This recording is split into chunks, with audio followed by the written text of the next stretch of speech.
Hello, this is Kim, Education Director here at the Old Davie School, and welcome to Old School.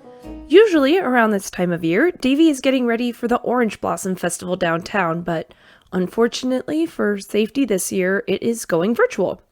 Along with the Davie Parks Recreation and Cultural Arts Department, we will be celebrating the Orange Blossom Festival through the ages online. We'll be going back through our archive and remembering our longest running event here throughout the month of February. So today, we'll begin with a little bit of history and how the festival began.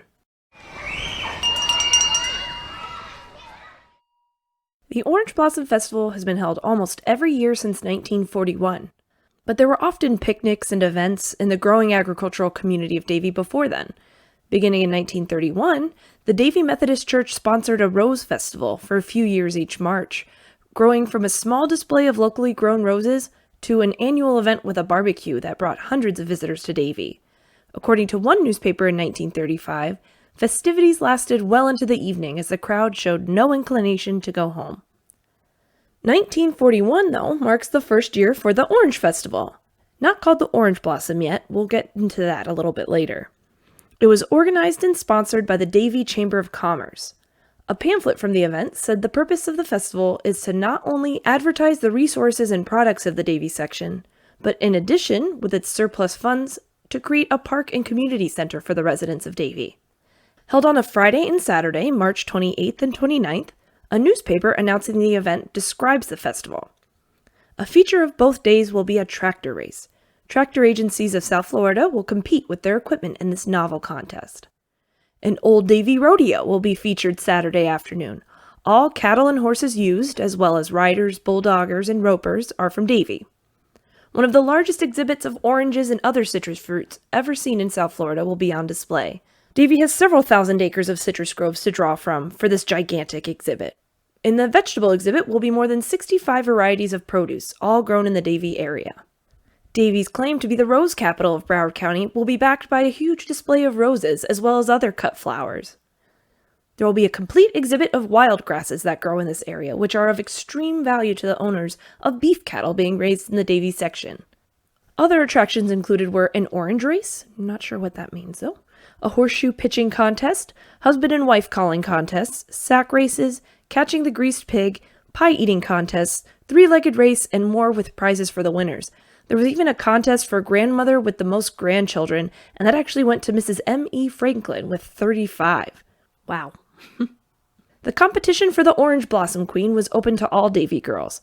The honor of presiding over the event also came with a $15 prize. The festival opened on Friday, March 28, 1941, with the crowning of Miss Frances Munson as the first queen. With a platform decorated with oranges and orange blossoms, she was escorted by her 5 attendants, who were Mary Catherine Anderson, Mary Elizabeth Troy, Marie Salvino, Lida Mae Onapu, and Helen Sterling. One article in the Hollywood Herald newspaper says that the town welcomed Navy pilots from the Opelika Naval Air Base, who finally gave in to the attractions and landed in a nearby pasture in order to join the fun. And the pilots escorted the ladies of the Orange Festival Court. I haven't been able to track down anything else about that, but that's a great story.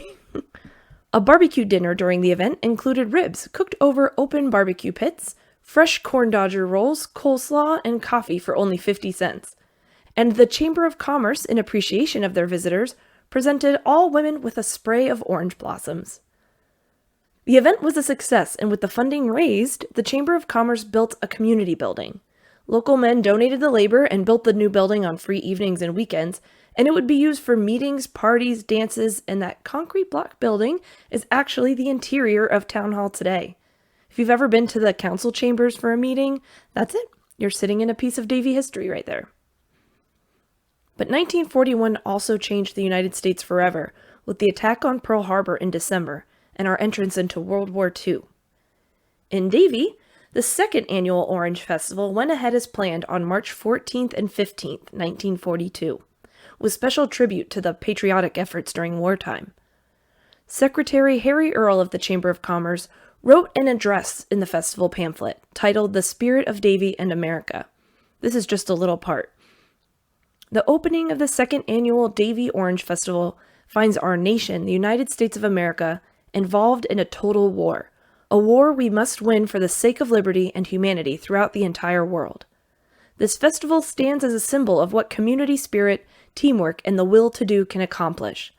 Let Davie then set the example for our neighboring cities, to the state of Florida, indeed to the entire nation of what unity and the will to do can accomplish.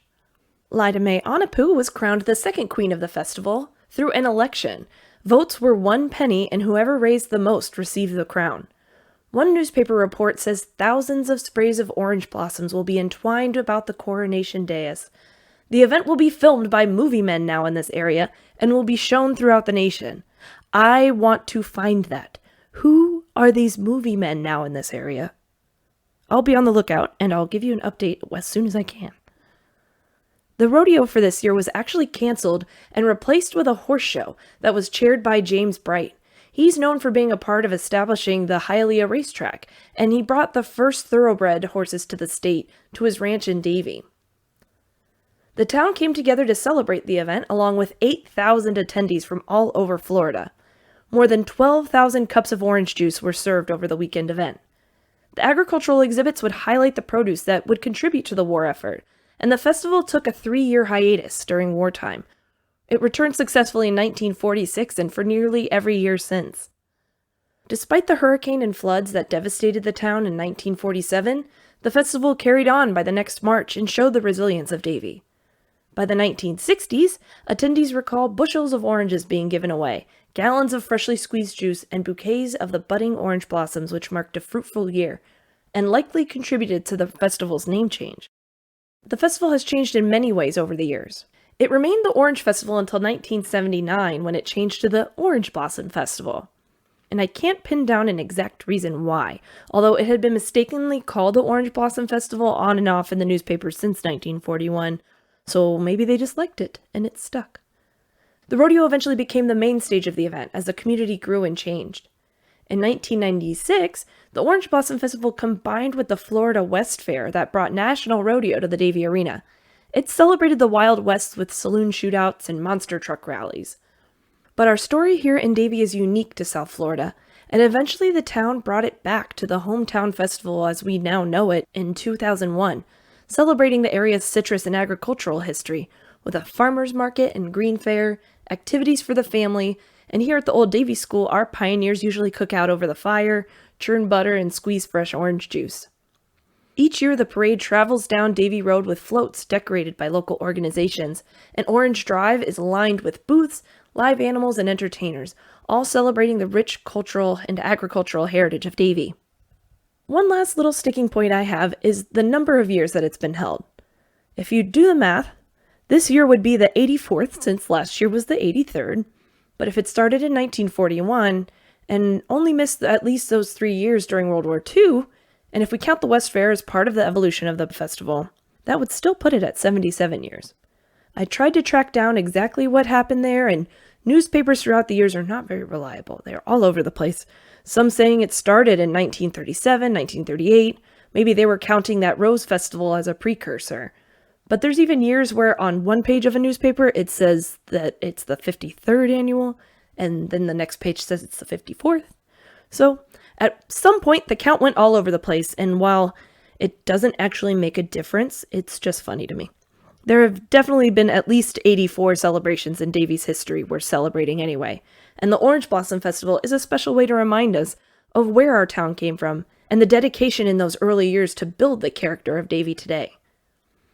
I think Orange Blossom last year was our last event before lockdown with COVID-19, and while this year is most definitely different, we will still celebrate however we can, and stay safe so maybe next year we'll all be together at the festival again. Thank you so much for listening. If you have any Orange Blossom memories to share this month, email me at education@olddavieschool.org, and we can share them on the podcast here. Follow our social media for pictures and videos of the festival through the years, and until next time, stay safe and take care of each other.